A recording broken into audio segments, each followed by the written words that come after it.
संस्थापकाय च धर्मस्य सर्वधर्मस्वरूपिणे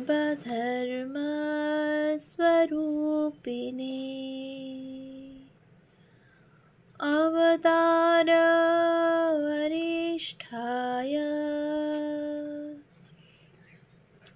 रामकृष्णाय ते नमः। শ্রী শ্রী রামকৃষ্ণ কথামৃত দ্বিতীয় খণ্ড। তব কথামৃতম তপ্ত জীবনম কবিভিরীড়িতম কল্মষাপহম শ্রবণমঙ্গলম শ্রীমদাততম ভুবি গৃণন্তি ये হরিদা জনা। শ্রীমদ্ ভাগবত গোপী গীতা, পৃষ্ঠা সংখ্যা 1027, দশম পরিচ্ছেদ। ঠাকুর শ্রী রামকৃষ্ণ কাশীপুরের বাগানে নরেন্দ্রাদি ভক্ত সঙ্গে বুদ্ধদেব ও ঠাকুর শ্রী রামকৃষ্ণ। শ্রী রামকৃষ্ণ ভক্ত সঙ্গে কাশীপুরের বাগানে আছেন। আজ শুক্রবার বেলা 5টা, চৈত্র শুক্লা পঞ্চমী, 9 এপ্রিল 1886। নরেন্দ্র, কালী, নিরঞ্জন মাস্টার নিচে বসিয়া কথা কহিতেছেন। নিরঞ্জন মাস্টারের প্রতি, বিদ্যাসাগরের নূতন একটা স্কুল নাকি হবে? নরেনকে এর একটা কর্ম জোগাড় করে। নরেন্দ্র, আর বিদ্যাসাগরের কাছে চাকরি করে কাজ নাই। নরেন্দ্র বুদ্ধগয়া হইতে সবে ফিরিয়াছেন। সেখানে বুদ্ধ মূর্তি দর্শন করিয়াছেন এবং সেই মূর্তির সম্মুখে গভীর ধ্যানে নিমগ্ন হইয়াছিলেন। যে বৃক্ষের নিচে বুদ্ধদেব তপস্যা করিয়া নির্বাণ প্রাপ্ত হইয়াছিলেন, সেই বৃক্ষের স্থানে একটি নূতন বৃক্ষ হইয়াছে, তাহাও দর্শন করিয়াছিলেন।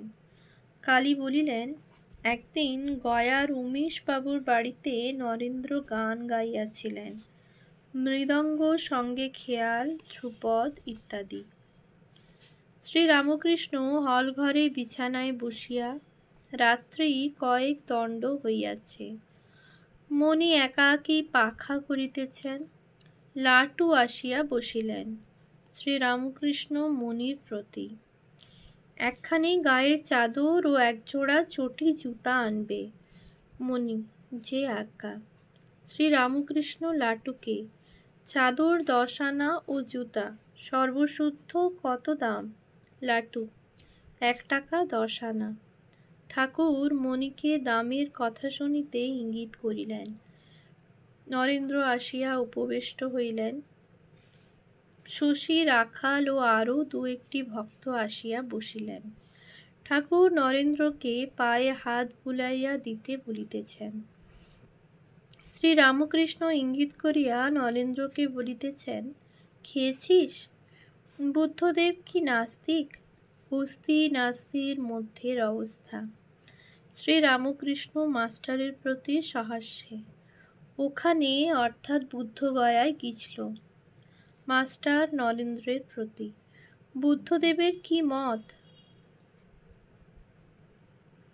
নরেন্দ্র, তিনি তপস্যার পর কি পেলেন তা মুখে বলতে পারেন নাই, তাই সকলে বলে নাস্তিক। শ্রী রামকৃষ্ণ ইঙ্গিত করিয়া, নাস্তিক কেন? নাস্তিক নয়, মুখে বলতে পারে নাই। বুদ্ধ কি জানো? বোধ স্বরূপকে চিন্তা করে করে তাই হওয়া, বোধ স্বরূপ হওয়া। নরেন্দ্র, আজ্ঞে হাঁ, এদের 3 শ্রেণী আছে, বুদ্ধ, অরহত আর বোধিসত্ত্ব। শ্রী রামকৃষ্ণ, এ তাঁরই খেলা, নূতন একটা লীলা। নাস্তিক কেন হতে যাবে? যেখানে স্বরূপকে বোধ হয়, সেখানে অস্তি নাস্তির মধ্যের অবস্থা। নরেন্দ্র মাস্টারের প্রতি, যে অবস্থায় কন্ট্রাডিকশনস মিট, যে হাইড্রোজেন আর অক্সিজেনে শীতল জল তৈয়ার হয়, সেই হাইড্রোজেন আর অক্সিজেন দিয়ে অক্সিহাইড্রোজেন ব্লো পাইপ, জ্বলন্ত অত্যুষ্ণ অগ্নিশিখা উৎপন্ন হয়। যে অবস্থায় কর্ম কর্মত্যাগ দুই সম্ভবে, অর্থাৎ নিষ্কাম কর্ম। যারা সংসারী ইন্দ্রিয়ের বিষয় নিয়ে রয়েছে তারা বলেছে সব অস্তি, আবার মায়াবাদীরা বলেছে নাস্তি। বুদ্ধের অবস্থা এই অস্তি নাস্তির পরে। শ্রীরামকৃষ্ণ: এ অস্তি নাস্তি প্রকৃতির গুণ, যেখানে ঠিক ঠিক সেখানে অস্তি নাস্তি ছাড়া। ভক্তেরা কিয়ৎক্ষণ সকলে চুপ করিয়া আছেন। ঠাকুর আবার কথা কহিতেছেন। বুদ্ধদেবের দয়া ও বৈরাগ্য ও নরেন্দ্র। শ্রীরামকৃষ্ণ নরেন্দ্রের প্রতি: ওদের বুদ্ধদেবের কি মত? নরেন্দ্র: ঈশ্বর আছেন কি না আছেন এসব কথা বুদ্ধ বলতেন না, তবে দয়া নিয়েছিলেন। একটা বাজ পক্ষী শিকারকে ধরে তাকে খেতে যাচ্ছিল। বুদ্ধ শিকারটির প্রাণ বাঁচাবার জন্য নিজের গায়ের মাংস তাকে দিয়েছিলেন। ঠাকুর শ্রীরামকৃষ্ণ চুপ করিয়া আছেন। নরেন্দ্র উৎসাহের সহিত বুদ্ধদেবের কথা আরও বলিতেছেন। নরেন্দ্র: কি বৈরাগ্য! রাজার ছেলে হয়ে সব ত্যাগ করলে। যাদের কিছু নাই, কোনো ঐশ্বর্য নাই, তারা আর কি ত্যাগ করবে? যখন বুদ্ধ হয়ে নির্বাণ লাভ করে বাড়িতে একবার এলেন, তখন স্ত্রীকে, ছেলেকে, রাজবংশের অনেককে বৈরাগ্য অবলম্বন করতে বললেন। কি বৈরাগ্য! কিন্তু এদিকে ব্যাসদেবের আচরণ দেখুন। শুকদেবকে বারণ করে বললেন, পুত্র, সংসারে থেকে ধর্ম করো। ঠাকুর চুপ করিয়া আছেন, এখনো কোনো কথা বলিতেছেন না। নরেন্দ্র: শক্তিভক্তি কিছু বুদ্ধ মানতেন না, কেবল নির্বাণ। কি বৈরাগ্য! গাছতলায় তপস্যা করতে বসলেন আর বললেন, ইহৈব শুষ্যত মে শরীরম, অর্থাৎ যদি নির্বাণ লাভ না করি তাহলে আমার শরীর এইখানে শুকিয়ে যাক। এই দৃঢ় প্রতিজ্ঞা।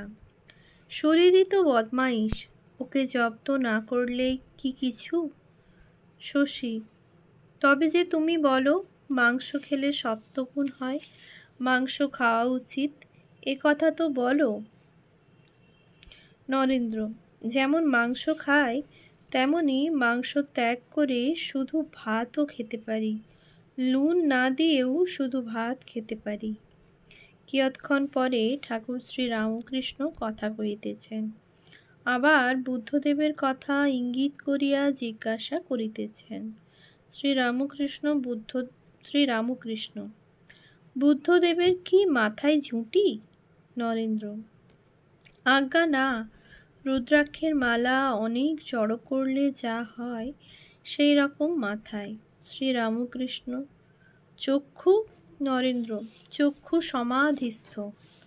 ঠাকুর শ্রীরামকৃষ্ণের প্রত্যক্ষ দর্শন, আমিই সেই। ঠাকুর চুপ করিয়া আছেন।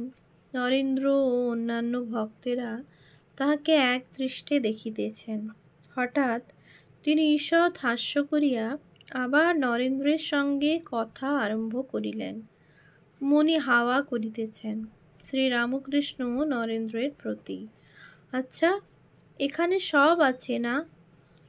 নাগাদ, মুসুর ডাল, ছোলার ডাল, তেঁতুল পর্যন্ত।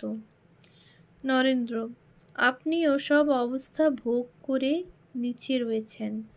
মনি স্বগত: সব অবস্থা ভোগ করে ভক্তের অবস্থায়। শ্রীরামকৃষ্ণ: কে যেন নিচে টেনে রেখেছে।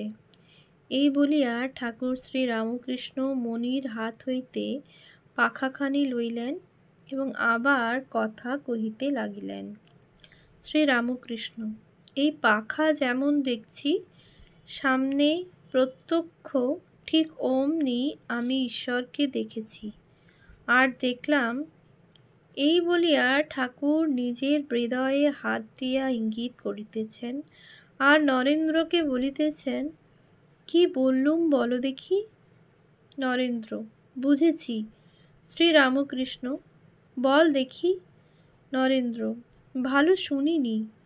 শ্রীরামকৃষ্ণ আবার ইঙ্গিত করিতেছেন। দেখলাম তিনি ঈশ্বর আর হৃদয় মধ্যে যিনি আছেন এক ব্যক্তি। নরেন্দ্র: হাঁ হাঁ, সোহম। শ্রীরামকৃষ্ণ: তবে একটি রেখা মাত্র আছে, ভক্তের আমি আছে সম্ভোগের জন্য। নরেন্দ্র মাস্টারকে: মহাপুরুষ নিজে উদ্ধার হয়ে গিয়ে জীবের উদ্ধারের জন্য থাকেন, অহংকার নিয়ে থাকেন, দেহের সুখ দুঃখ নিয়ে থাকেন। যেমন মোটেগিরি, আমাদের মোটেগিরি অন কম্পালশন কারে পড়ে। মহাপুরুষ মোটেগিরি করেন শখ করে। ঠাকুর রামকৃষ্ণ ও গুরুকৃপা। আবার সকলে চুপ করিয়া আছেন। অহেতুক কৃপাসিন্ধু ঠাকুর শ্রীরামকৃষ্ণ আবার কথা কহিতেছেন। আপনি কে, এই তত্ত্ব নরেন্দ্রাদি ভক্তগণকে আবার বুঝাইতেছেন। শ্রীরামকৃষ্ণ নরেন্দ্রাদি ভক্তের প্রতি: ছাদ তো দেখা যায়, কিন্তু ছাদে উঠা বড় শক্ত। নরেন্দ্র: আজ্ঞে হাঁ। শ্রীরামকৃষ্ণ: তবে যদি কেউ উঠে থাকে, দড়ি ফেলে দিয়ে আর একজনকে তুলে নিতে পারে। ঠাকুর শ্রীরামকৃষ্ণের 5 প্রকার সমাধি। ঋষিকেশের সাধু এসেছিল, সে আমাকে বললে, কি আশ্চর্য, তোমাদের 5 প্রকার সমাধি দেখলাম। কখনো কপিবৎ, দেহবৃক্ষে বানরের ন্যায় মহাবায়ু যেন এডাল থেকে ওডালে একেবারে লাফ দিয়ে ওঠে আর সমাধি হয়।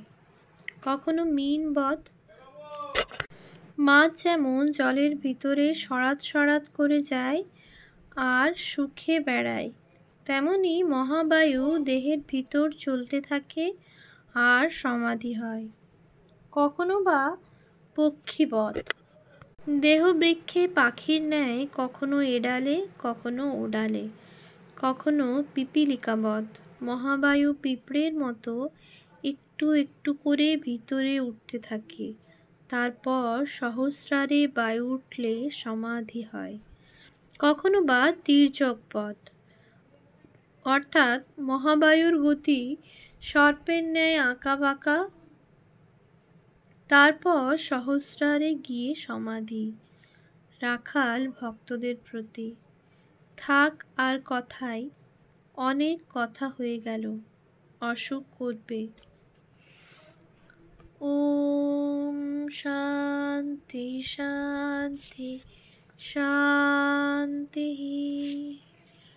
হরি ওম তৎসৎ। শ্রীরামকৃষ্ণার্পণমস্তু।